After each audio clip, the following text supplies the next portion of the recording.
سرکار غریب نواز رضی اللہ تعالیٰ عنہ کے کھانے میں زہر دیا اور پیش کیا، آپ اس کھانے کو سامنے رکھتے ہیں، اور جو 4 لوگ آئے تھے زہر دینے کے لیے وہ بیٹھے ہوئے رہے۔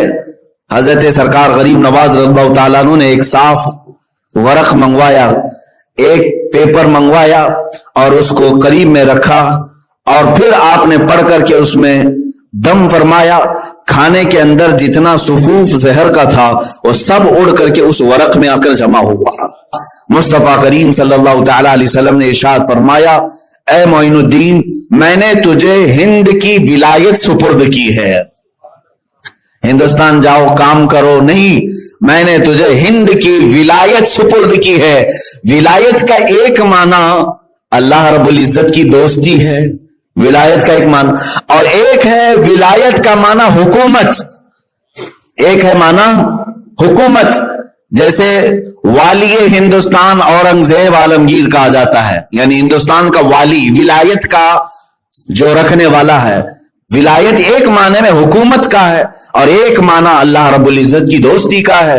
تو حضور اکرم صلی اللہ تعالی علیہ وسلم کی طرف سے جب یہ اعلان ہوا کہ اے معین الدین، میں نے تجھے ہند کی ولایت عطا کی، تو بزرگوں نے فرمایا اس میں دونوں معنی آ گئے، اللہ رب العزت کی ولایت بھی اور پورے ہندوستان کی حکومت و ولایت بھی آپ کو عطا کی گئی۔ اور جو رسول پاک کی زبان سے نکلا وہ ولایت چند سال کے لیے نہیں ہوتی، اسی لیے ہم دیکھ رہے ہیں 800 سال گزر گئے، اب بھی وہ ولایت باقی ہے، آج بھی وہ ولایت باقی ہے۔